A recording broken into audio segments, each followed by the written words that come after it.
Swashbucklers, you're listening to Under the Crossbones, episode number 162. My name's Phil Johnson. I'm your host for the show each and every week. Thanks for tuning in and telling your friends and visiting sponsors and sending donations and all that kind of good stuff that you do that helps me keep the old boat afloat. I appreciate it. I have a super cool show for you today. Now, the last couple weeks have been a very heavy discussion on Barbary pirates and being held prisoner by Somalis and just very heavy. So today we have a palate cleanser of an episode, a pirate sorbet, you might say. I don't know. What would a pirate sorbet taste like? Rum and sweat? Ugh, no. Anyway, today on the show we have Captain Alex Piccolo from Pirate Theater on YouTube, and he's doing some cool YouTube videos about pirate history, pirate facts, that kind of stuff. So we're going to talk about what he's doing there. We're going to talk some Rocky Horror. Yeah. We're going to talk theater. We're going to talk Ren Faires. He's got that kind of background. So we're going to talk about a bunch of that stuff with Captain Alex Piccolo. We also are going to catch up with Darren Simon a little bit because he's got a new book out. So we're going to do a shorty with him. Meanwhile, I am back on home turf. Thankfully, I am back from Canada, back on home turf, at least for a couple days before I run out on the road again. And Canada was fun. It was a little on the chilly side, not bad. Today, for some reason, I am blasted. Like, I just want to eat sweet things and sleep. That's all I want to do today. And I do not have any time to do either one of those things. So, pushing it on through. I don't know if I'm coming down with something or it's just that post-flight, garbage face, garbage throat where everything just feels all worn out and stuffed up and puffy. I don't know. Whatever it is, I'm gonna power through this day.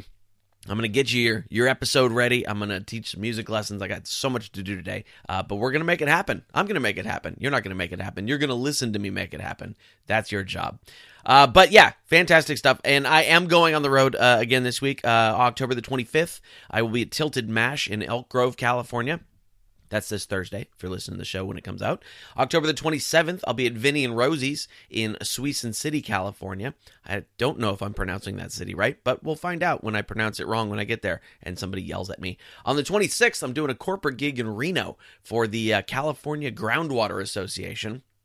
Yeah, those corporate gigs, man, they are over the top exciting. I'm writing groundwater jokes. Never thought I'd be doing that before. But yeah. So anyway, but I do those private and corporate gigs. If you have a private or corporate event that you need some comedy at or an MC or something like that, yeah, you can always hit me up. On November the 2nd, I'll be at the Lucky Penny in Murphy's, California. That's going to be a super fun show. I haven't been to Murphy's in a long time. Hopefully, the venue is right near the Murphy's Hotel, which is supposedly haunted. Quite haunted, in fact, and my girlfriend refuses to go inside. Every time we walk by, she crosses the street and walks on the other side of the street. So anyway, yeah, November 2nd, I'll be at the Lucky Penny in Murphy's, California. November the 3rd, I'll be at the Bootleg Bar in San Francisco, California. And then it's back out on the Roadie Road. November the 7th, I'll be at the Flying X Saloon in Lake Havasu City, Arizona. On the 8th of November, I'll be at the Sundowner Saloon in Kingman, Arizona. November 9 through 11, that's 9, 10, and 11, I will be headlining at the Edgewater Casino in Laughlin, Nevada. And on the 12th of November, I will be at the Honda Casino in Pine Top, Arizona. Oregon, Washington, Minnesota, Wisconsin, Florida, they're all coming up. And so, if you want to find out where I'm going to be coming to tell jokes and sing some songs near your face, go to underthecrossbones.com, click on the tour dates button. You can see everywhere where I'm going to be. I got stuff booked out through December 2019 at this point, so all good stuff happening there. We are sponsored today by S.R. Staley. He's back with his third book in the Pirate of Panther Bay series called Calusa Spirits, and it's a good one. If you read the first two, Pirate of Panther Bay and Tortuga Bay, then you know you got to read this third one too. It's gripping, man. You got to get into it. And if you haven't read the first two, first of all, you can.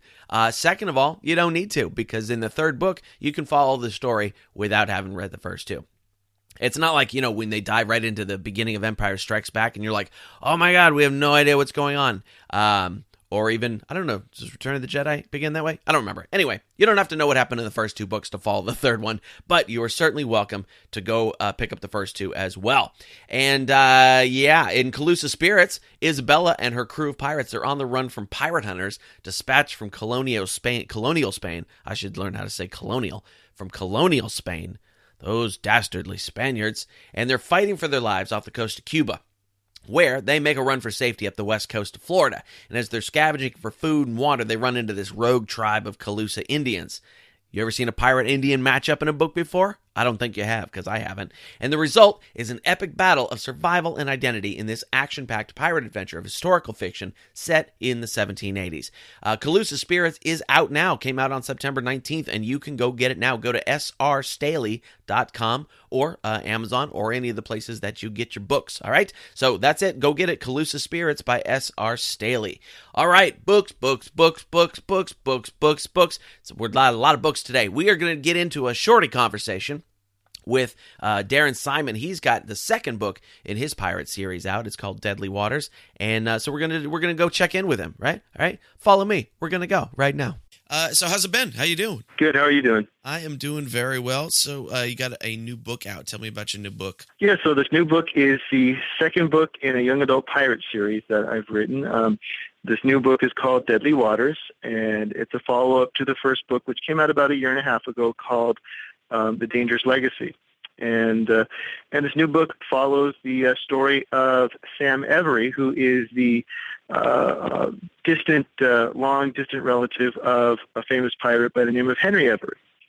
And Sam is actually from the present, but he has abilities that he doesn't know about that ultimately lead him back in time to the golden age of piracy. And there he has to face an evil pirate with his own dark abilities to save the present, the past, and the future. It's really kind of it crosses timelines in this story, and it's kind of a showdown of what occurred in the first book. Nice. And what's fun about writing these stories is I incorporate historical pirates and pirate hunters along with my fictional characters, and it's fun to incorporate those pirates into the story and fit their lives into this kind of fantasy story.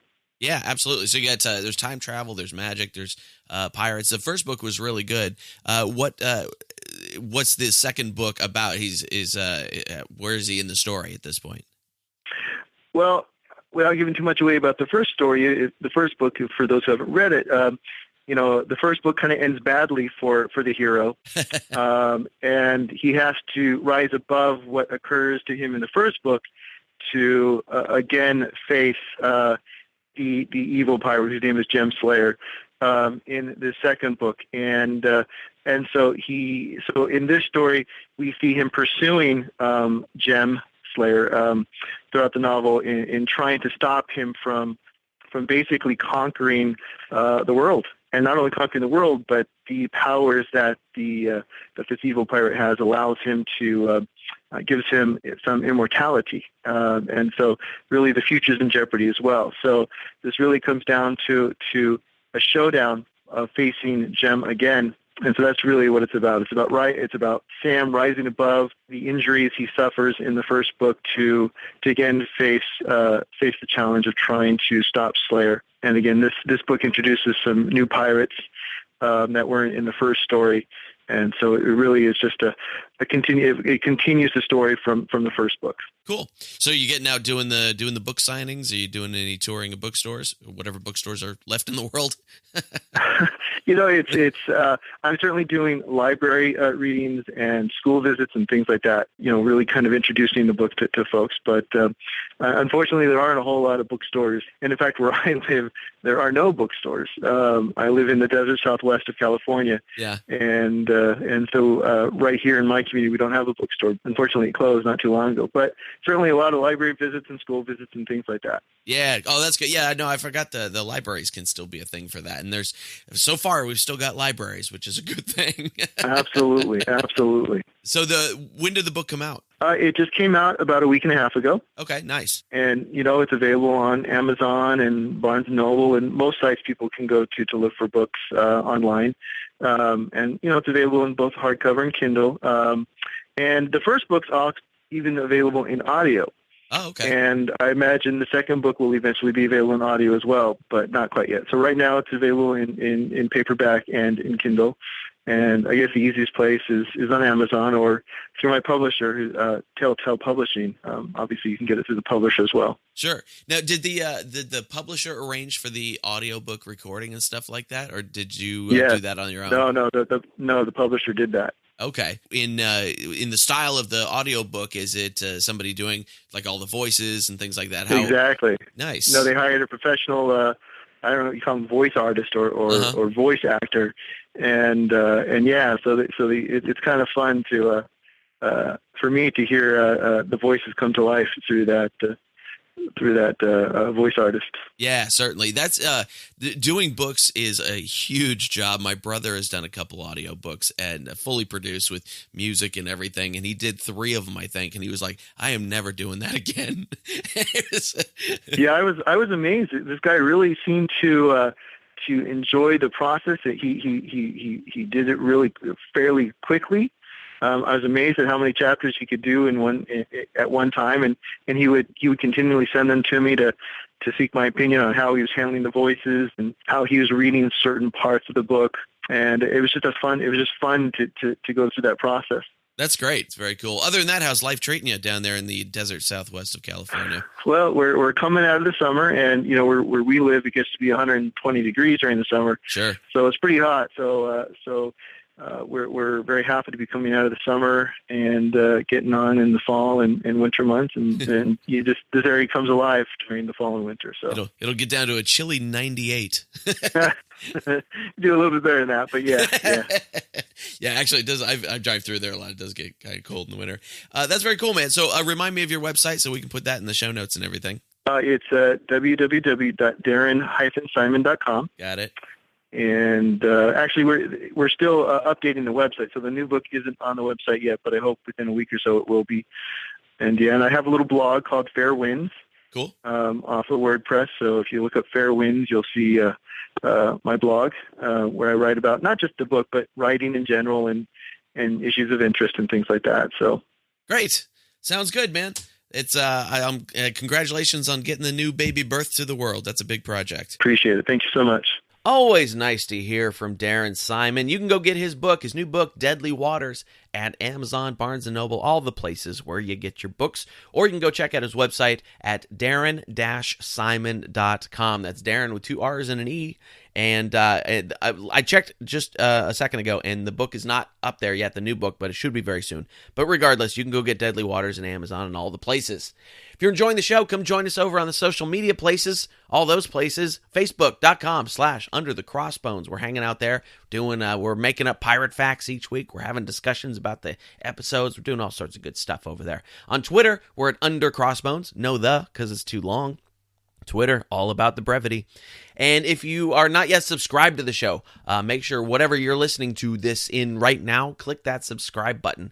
There's nowhere we're not. If you're listening to it in Google Podcasts, Apple Podcasts, Stitcher, Slacker, Spotify, Podcast Addict, wherever you're listening to podcasts, click that subscribe button, and you will get the brand new episode as soon as it comes out, like every Tuesday at midnight. Comes out like Tuesday at midnight. Actually, it comes out Tuesday midnight Pacific time, where I am here. So if you're really diligent out there on the East Coast, you could get it at actually Monday night at 9 o'clock.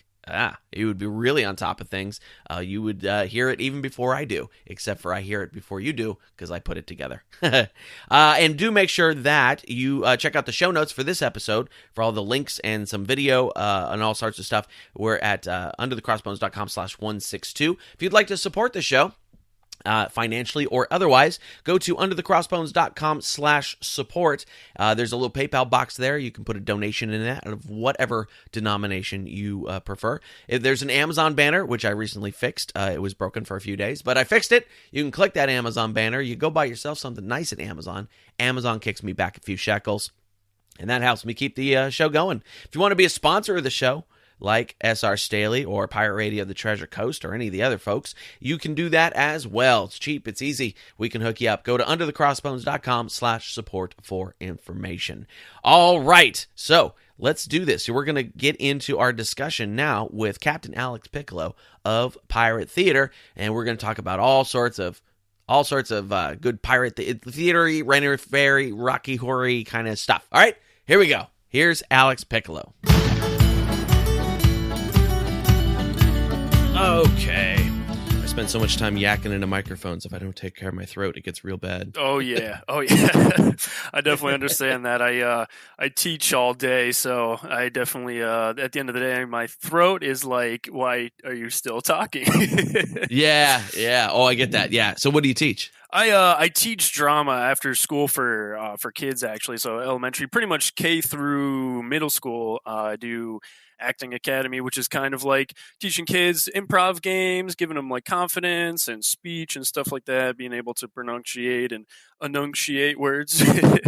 That's cool. That's where we might as well start there. So how did you get into doing that? I imagine you have a theater background of sorts. Sort of. I actually have a film background. I went to school for film, and it's pretty extensive, more on the technical side. So I know how to shoot, edit, light, direct, you name it. I can pretty much do it when it comes to filming. Okay. And then that kind of transitioned when I moved out here to Michigan. I went to school in Florida and then I moved out here. I was starting to do more and more acting. I started off, to no surprise to anybody who's a Rennie, as a Rocky Horror Picture Show shadowcast. I played Brad, Okay. I played Riff Raff, and yeah, it was a lot of fun. And I'm just like, you know what? I enjoy being a giant goofball for a bunch of people, so I'm just gonna keep going with that. Okay. Let's back up on the whole Rocky Horror thing. I've never actually been to a full Rocky Horror movie show thing. Somehow I've missed that in my life. I've seen the movie, of course, but I've never been to the actual thing. Is that something that so when you say shadowcast, you're talking about the people that are doing it in front of the screen during the movie, right? Yeah, yep. So there's so the Michigan Rocky Horror Preservation Society is the big one that's over here, kind of near Detroit. Okay. They're very, very much so into like the screen accuracy, trying to make sure our costumes and props and everything looks really, really close to the movie, and just making it silly, making it goofy. It's been going on for years and years since the movie came out, and we did it for. Well, they still do it. I sometimes will come and help and things like that. They go pretty much twice a month, every single month until October, where then it's every single weekend, sometimes multiple nights a weekend, doing Rocky at midnight. So it's a little bit of a, it was hard to keep up with after, getting other jobs and stuff like that. Sure, yeah. I find it amazing that cult still exists on such a level where they could put enough bodies in seats to do that many nights, but that's amazing. I would have to think that Rocky Horror as a cult following is probably on par with Star Wars and just not as mainstream. Oh yeah, oh definitely. Even it's especially Halloween, October time. You see, like everybody comes out, and it's a tradition for a lot of people. And we constantly sold out seats and had a full crowd, even on random months. Like we would have a 4th of July show, and it'd be all patriotic theme. And Frankenfurter would come out in this red, white, and blue corset and sequins, and we do things for the veterans, whatnot, discounts and everything. And yeah, it's awesome. They have a really, really good following, and they have conventions for it every year. It's pretty interesting. That's great. Okay, so Rocky Horror takes up too much of your time, and then you go where? So I was doing that for a little while. I started more so transition, going like, maybe I should get a real job, which is always the downfall of dreams. So I tried that for a little while, did retail and did a bunch of other things. I'm just like, none of this is for me. So it kind of led up into, okay, what do I actually want to do with my life? Uh-huh. Which I think is, a little bit of the whole having a creative mindset is everybody's first step of like, you know what, I don't want to do anything normal. Sure, yeah. So I started making pirate theater because I've had a background of just loving pirates. Everybody's like, oh, who's the cool pirate guy dressed as a pirate for Halloween? Or I'll just show up to events and I'll be like dressed as a pirate. Everybody's like, okay, this is just Alex's thing. So I started making pirate theater because I really ever since I was young, I was like, well, it'd be really cool to be a pirate. They're the embodiment of freedom and having their own rules, and it's pretty interesting what actually happened in the history versus what's kind of shown out in movies and books. And I know Treasure Island's a big culprit of Sure. what kind of how it kind of got romanticized and everything. And so I was like, you know what, it would be cool to just do my own pirate show because there's really nothing else like this on YouTube. There's like little pirate facts here and there from other channels that do other things, but nothing that's like specifically just pirate stuff, just true pirate facts, Sure. a little bit of acting. So I took my, my love for pirates, and being a little kid when I was like 15, my grandparents took me onto some pirate cruise in South Carolina, I think Charleston, and they're just like, yeah, everybody there, they were all in character. They were awesome. There was only like 3 or 4 guys, but they inspired some little kid to grow up and make a pirate show. So There you go. So now, how often are you putting your shows out? I was watching a bunch of them this morning. Oh, cool. Yeah, I'm trying to aim for at least once a month. Cool. If I can do it bi-weekly, then I'll try to do them bi-weekly. Right now, it's a lot of just facts. I'm kind of aiming for like a Bill Nye the Science Guy became a pirate kind of thing. So right now it's a little documentarian. It's got some pictures and old images and stuff like that. I'm trying to phase that out and do more practical stuff. Okay. A big thing I want to do is get a lot of the people that I met recently at the Michigan Renaissance Festival, try to see if they're on board for doing like a reenactment. Like I want to do episodes on specific pirates, Blackbeard, Henry Avery, and then having one of them come in and do like a sword fight or come in as Blackbeard and kind of reenact a little bit. Showing, making it a little goofy and a little fun, but still showing some real stuff that actually happened. Yeah, very cool. And I do like the production value that you've got on there, even though it's kind of homemade, it's kind of whatever, but there's definitely effort put in there, and it's effort that pays off, because especially with YouTube, I think has really, I don't want to say lowered the bar, but it doesn't have to. People don't want to see the super professional, high end Hollywood everything. They want to see a guy in his office making stuff. I think people want to see the effort a little bit, and I think that's cool. Yeah, definitely. I mean, everything it's all a one-man crew. It's all me. I'm shooting everything, recording the audio, doing everything totally separate. Each video, you can kind of tell it's starting to step up. I recently reconnected with one of my friends from high school, went to school doing a lot of audio production, and he did like theme songs for shows and things like that. And he's just like, yeah, I'll help you for this, for, just checking out the audio, making sure it's all smooth and everything. So I'll send things over to him to double check, make sure it's good to go. He's kind of our sound engineer, audio technician guy when it comes to that. But when it comes to the production and everything, I'm trying to slowly build the set. I might switch to like a curtain background, so it kind of goes for that theater look, a little bit more like a spotlight on the desk and everything. So trying to bump it up every now and then whenever I can swing the funds to make it a little bit better.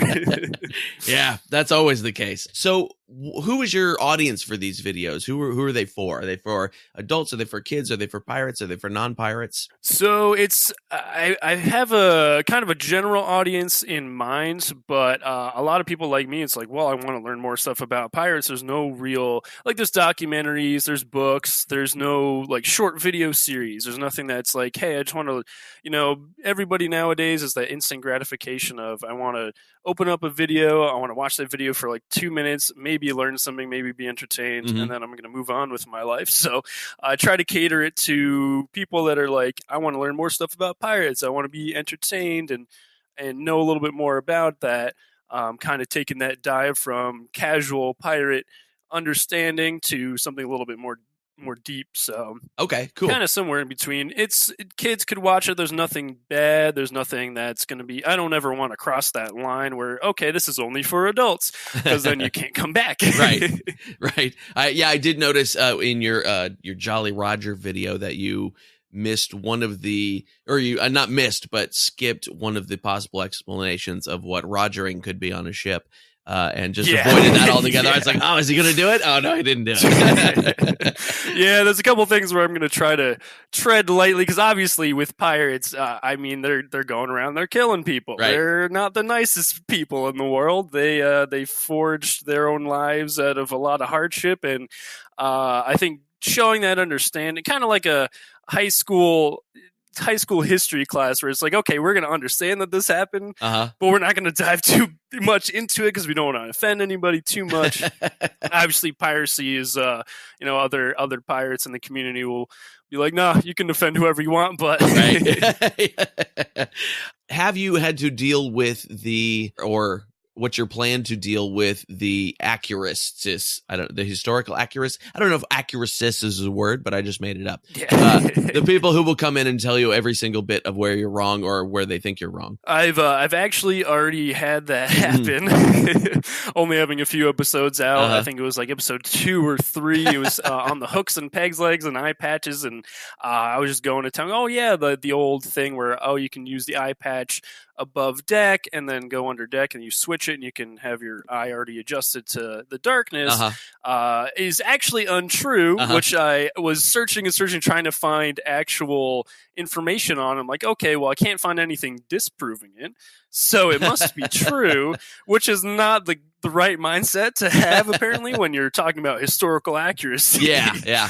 So I got called out on by somebody on Reddit because I post a lot there, especially the Under the R pirates, trying to find. That's, I think, another tough thing is this is a complete different sidebar. Is finding a good spot to like post these. Sure. Trying to find that audience is pirate people, maybe kids. It's hard to find a spot to post these. But anyway, with that, somebody was like, hey, yeah, that's not true at all. You should probably fix that. So I did end up doing like an update video going like, hey, this is actually what happened. I'm totally open to anybody going like, hey, new information has surfaced and this is actually totally wrong. Because then I can just do another short video saying, hey, this is, what's actually going on. We want to fix our mistakes. We want to stay accurate with everything. If it happens, it happens. I'm definitely not afraid to say, okay, yeah, totally, that was incorrect. Let's start from the top. Let's redo it. Just so we can correct ourselves. Sure. History is a learning process. Unfortunately, not everything was fully documented, especially that whole era was just like, yeah, we're just going to write down we have 5 crates of bananas, and they were like, they had a whole hold of slaves or stolen goods or something like that. So, yeah, kind of interesting. Yeah, You find. And I think it was the eye patch thing that made me ask you that question in the first place. The way it was explained to me by somebody on this show, and I can't remember off the top of my head who it was right now, but he said if that were the thing where they were using that as essentially basic sunglasses, then every painting of every sea captain would probably have had that from that time period. Yeah, like, definitely. oh, okay. Some people were just like, it might be, but it's more accurate that it was probably just to cover up maybe an injury temporarily. But even then, there's no paintings of anybody. There's maybe like 1 or 2 of other captains kind of had it just from injury. But yeah, I just got associated because they're just like, oh, this means injury, and pirates are poor and they can't afford anything, so we're just gonna slap an eye patch on them, and now that's the thing. That's the thing. Nice. Well, that's a healthy way of looking at it. What it's funny because there's people in any community, no matter what it is, but especially in history-based communities where facts are sort of open to interpretation a little bit. I get a lot of people who are like, yeah, everybody says this, but I know the real story. And it's always like, but do you? It's like, were you there? Yeah, there's no real telling like exactly 100% how some things happened. I mean, we have a lot of history, a lot of books. I'm sitting in front of a whole stack of books I have. I have the Villains of All Nations. I got the Golden Age of Piracy, Colin Woodard's book, Under the Black Flag there. So yeah, there's a bunch of different books that I kind of inspire from. But yeah, same thing. If somebody was like on Reddit and it's like, hey, this is totally wrong. Right. I'm definitely going to see if I can correct that. Sure. Now, you mentioned having trouble finding places to put those videos to get them out to the world. Is that an audience definition problem, or is it an outlet problem? I want to say it's a little bit more of an outlet problem because it's tough to say because I've tried like the worldwide pirate community on Facebook is great. Reddit R Pirates is always pretty decent when it comes to like getting some more views, getting some more people involved with it. I started up a Facebook a couple months ago. Before I did the festival Just trying to get on all of the medias is the current goal. Sure. I think everybody's starting up. So just trying to garnish, where are the pirates? Where are the people that are interested in learning pirate facts? Kind of getting an idea of, what's a good place to post this, that people that are interested in this stuff will actually go and see it. Yeah, that is always the challenge. I run into the same thing with, say, comedy videos when I'm posting my stand-up stuff, is that if you put comedy and comedian into Facebook as a tag, then all you get is other comedians who have no interest in seeing your stuff, Yeah. So yeah, I get that. That is a tricky thing. So what kind of other things are you? And this is an interesting point in your journey with this, because it is still fairly new. I think you had a dozen videos maybe up on there. Yeah, a little bit, around a dozen videos on there. Like I said, I'm gonna try to experiment a little bit more with maybe adding a bit more other acts to it, whether it's just a short clip during the whole document. This is what the next one's going to be: sea monsters. Like, oh, we're going to talk about why are sea monsters associated with pirates. Either do something with puppets, or something with like an act from the festival that I can get them to do something dumb, and we can all kind of work together and collaborate. Because that's kind of my vision of it, is just have other people involved and do things, and hopefully kind of boost their reputation up as we're kind of climbing the creative ladder together. Say, hey, this is cool, this person does this, check out their stuff too. But they're helping out for the pirate theater, doing this thing for that, even if it's like we're talking about cannonballs and armaments, and I got my friend come in and start juggling cannonballs or something like that. So making it creative, making it fun, making it wacky, like Bill Nye the Pirate Guy is kind of what I'm aiming for, like I said. Yeah. I like that. That's a good parallel. So what kind of stuff then are you doing to promote it? What does that plan look like? So right now, I'm getting back on the horse with filming the videos, getting everything out there. Probably try to double the efforts on Facebook and Twitter and everything. Now that I have more Rennie friends, because I was in the festival this year, kind of calling on them, saying, "Hey, what would be a good idea? Where would be a good place to show this? Like, what's a good idea to have people that would maybe be interested in helping out and stuff like that?" Kind of using the network's connection through the Renaissance festivals. I see is a very good place to kind of showcase that. One of the acts there, the Rogue Blades, were super supportive. I was talking to them, and they do a show, comedy, sword fighting, stuff like that, and they were just like, "Hey, what do you guys should film what you do and put it on YouTube." I'm like, "Well, I started doing that actually." And they're just like, "Oh, that's awesome. Well, hey, that's the new generation. Like, we need younger acts out here. Everybody's looking around, and we're all old. We need people doing stuff and contributing to the festival image and the festival community, and if I can kind of get in with that would be really cool to kind of say, hey, even though the festival in Michigan might be over, and a lot of people go and migrate to Florida or Texas to do a lot of their festivals, but if you're sticking around, maybe we could do something. We could put it on YouTube, still get you some publicity and things like that, and you can showcase like, hey, this is what I did for these guys, and maybe go to another festival with it and kind of use that as your demo reel. Maybe we'll see. Yeah, no, that's a really interesting idea, because a lot of the videos that are out there for groups at Ren Faires and pirate festivals and things like that, you go, okay, yeah, we kind of get the idea of what's going on, but there's no storyline or sort of a cohesive thread to what's going on, and oftentimes it looks very amateurish. And if you've got that kind of background, then yeah, certainly applying that to some of those groups, that seems like a no-brainer to me. Yeah, it gives it a little bit more of their context. It'll be shot more recently, so it looks good. I know a lot of videos that I've been looking at from different pirate groups, or some of their videos are a little bit older, or it's shot in a hall, and the audio sounds really echoey or something like that. Right. So yeah, that's not always the best. So just kind of boosting them up, giving them some publicity, everybody just kind of working together, because it's from what I've seen and from what I've kind of experienced talking to different people in the pirate community and the festival communities, everyone's just one big family. We're all just trying to do creative things and be goofballs and have fun, or be historically accurate as we can, with it, and just keep on going with it. And they're all very supportive of each other and respectful and cool. So yeah, it's one thing I've definitely seen.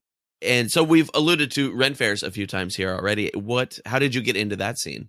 So I did that for the first time this year, Oh. being on the resident cast. Okay. I was obviously an avid patron for about 5 or 6 years here in Michigan, and then before that, when I was living in New Jersey, went to the one in New York, was kind of the bigger one. So, so I've been going there for a while, and I was just kind of scrolling through Facebook after uploading a video, going like, "Hey, where else can I send this? Who else can I show this to?" And I saw an event pop up for auditions. I'm just like, well, what other better way than to just show up and see if they'll make me a pirate on their cast? So they were awesome. I had a lot of fun. My ensemble was actually the Mummers. Okay. We were just kind of like your street performers and things like that, kind of roaming around and juggling jokes and acting. You're kind of like your commedia dell'arte, kind of unemployed jesters is the best way I can describe us. We were the punk band of the Renaissance Festival. Nice. Which was pretty sweet. So it was a lot of fun. The group was awesome. It was a smaller group. So then I had a subplot where my character was in love with somebody on the court. And I was a lowly street performer, and she was a fancy kind of Romeo and Juliet or Aladdin kind of story. And then we originally had a scripted wedding, but that got dropped. So I ended up in real life and also in the story asking the elf ensemble to marry us. Because they're the only ones that would, because everyone else thought we were abominations for being in love and the whole class thing. So kind of interesting. Hopefully next year we'll see if I can actually join their pirate ensemble. I know it's kind of a little bit of a. They were like, "Oh, you might be on the pirates, you might be on the Mummers. See what happens." So I like everybody there is super cool. They all want me to come back and join and do cool stuff. So just kind of got involved by showing up, auditioning. They're like, "All right, you're cool. Come on in." Nice. And so outside of that, are you still doing acting, directing, filming, that kind of stuff? Yes, yeah. So definitely I'm like I mentioned a little bit earlier, I teach drama for kindergarten all the way up to middle school. It's an after school program. Less based on like, here's a script, let's memorize it, and more let's do some exercises to practice projection, let's do some exercises to practice speech, and kind of just boosting their confidence through drama, which I really like. Nice. We do a lot of improv games, a lot of different theater games to just have fun and relax and get your energy up, and it's a really, really cool program. I'm a big fan of that. And then I also tour schools with a different group, and we teach the different styles of writing, and essentially the students will come up and tell a story, and meanwhile backstage we're putting on all these crazy costumes, and we come out and we act out their whole story. So so it's pretty cool. And then I'm starting up an improv troupe pretty soon, so this should be pretty fun, taking some classes, and the coaches are kind of helping us push along and meet and a little bit more and having some more stage time and stuff like that. So that's real fun. Now, do you have a ridiculous improv troupe name yet? We do. We're called the Table Tots, Okay. Which is kind of like tater tots. It's a weird story. They're just, it was a funny thing. We're just like, that's good. Let's just roll with it. I love it. Improv groups always have the weirdest names. That's fantastic, man. That's really great. I wish I actually need to get more improv in my life because it's a comedy skill that I'm drastically missing in my training that I've never had time to do. I've taken little bits of it here and there, but just finding time in the schedule to do that kind of stuff is always a trick. Yes, time and money are always the resources that we tend to lean on a little bit. Yeah, I recommend, if there's a place that's doing like free improv, I always I go up to Pontiac over here, Experimentation Brewery. The guys upstairs is the ones that are going to be training us, and we're taking their classes soon. Myself and a couple of my friends that are kind of assembling this little troupe. And it's free, but they take tips, and they're super, super nice, super encouraging, and they've been great teachers so far. So I'm excited to kind of build that with them, and then hopefully take the improv skills and bring it to pirate theater and just make it goofy and open, and have those guys come in and do something stupid too, dressed as pirates, and we just build up, and it's the whole ball of creative energy, I think, is essentially going to be going towards the same direction at some point. Nice. That's great. Oh, I love people that are doing creative things. I think that's really great. Where's the best place online for people to keep up with Pirate Theater and all the other stuff you're doing? Right now, our website, so piratetheater.com, is going to be your best bet. As soon as I post a video on YouTube, it goes there. If I post something on Facebook or Twitter, it'll also be under the news section. We do have a Facebook and a Twitter. We are going to have an Instagram very soon. I got to figure out the logistics on that, and then also kind of waving the wand and being able to do all of them at the same time. Right. YouTube's always great too. You can hit subscribe, just Pirate Theater on YouTube, and you get all the videos right off the bat there. Awesome, man. Well, I'll make sure that's in the show notes so everybody can go check out your stuff. And thanks for doing this. This was fun. Cool. Yeah, no problem, Phil. Hopefully we will, everything all works out well. And for you too, I know you said you're going on tour soon, right? Always. There you go. Well, yeah, that's a good answer. Always going on tour soon. Yep. And there it is, friends. That is my interview with Captain Alex Piccolo of Pirate Theater. You can find him at piratetheater.com. That's the American spelling, ER at the end, not the British spelling. So piratetheater.com. And of course, if you just go to YouTube and put Pirate Theater in that search box, he will, of course, pop up, and you can check out some of what he's doing. We were talking about the eye patch thing during our talk, and I couldn't remember who it was that had blown that myth out of the water for me, and I went and looked it up. It was Richard Rasner of Clan Darksail back in episode 137. So, yeah, Richard went on a happy little rant about why the eye patch thing was not up to snuff. And so you can go check that out in episode 137. I'm going to link all this stuff up in the show notes so that you can check it out. By the way, if you didn't know, on your podcast player, you can just usually click the cover art and where the little black square with the skull and the red title, you click that and all the show notes will be right there. So even if you don't have a chance to go to the website to look at it, you can always look at it right there on your phone. Did you learn something new? Did you hear something you wanted to jump in on the discussion with? You can absolutely do that. Just come on over, join us on Facebook, facebook.com/underthecrossbones, or hit us on Twitter at undercrossbones. We are sponsored today by Pirate Radio the Treasure Coast, WKKC-DB, playing the best music of today's hits and yesterday's classics, and of course Pirate Radio Talk, playing the best pirate shows, including Under the Crossbones, 24/7, all commercial free. To listen, go to pirateradiothetreasurecoast.com or hit your favorite app store for Pirate Radio WKKC-DB, that's the music app. Or go to pirateradiotc.com and or hit the App Store for Pirate Radio Talk. That's the talk station. Or you can just tell your phone. You can go, OK Google or OK Alexa, and tell it to pick up Pirate Radio of the Treasure Coast or Under the Crossbones, and it'll just do that for you. Yes, it will. All at iTreasureRadio.com, the very best digital media from independently owned stations. I also have an ebook for you. It's Alexander Exquemelin's Pirates of Panama or Buccaneers of America, originally published in 1678. So it's right there, man, right there in the golden age of pirate kind of time. And it is a book written by a doctor who was taken prisoner on pirate ships, and he wrote about his adventures on said pirate ships. And so I've got a free ebook version of that for you. All you have to do is go to underthecrossbones.com, click on the free ebook link, and you can get it right there. Or if you're out and about and all you have is your phone, because you're listening to this right now, you can text the word pirate and your email address to 94253. Just text the word pirate and your email address to 94253, and you will get Alexander Exquemelin's Pirates of Panama. All for free. All for you. It's a nice version, too.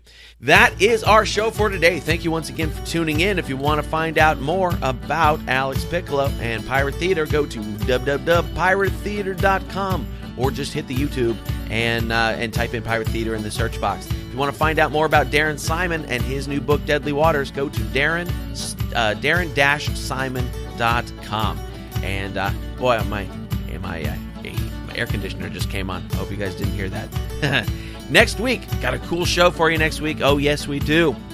Sean Coles of Treasure Quest on Discovery Channel. Have you watched Treasure Quest on Discovery Channel yet? It's a really cool show about treasure hunting. Yeah, of course it is. Why else would they call it Treasure Quest? Anyway, the host of the show, Sean Coles, is going to be on next week's show. And I just recorded the interview today, actually, as just before I started talking to you about this. And it's really great. You're going to absolutely dig it. So make sure you tune in for that next week. This week's show notes are at underthecrossbones.com. /162. All right, I'm going to go eat something sweet, maybe take a nap. See you next week.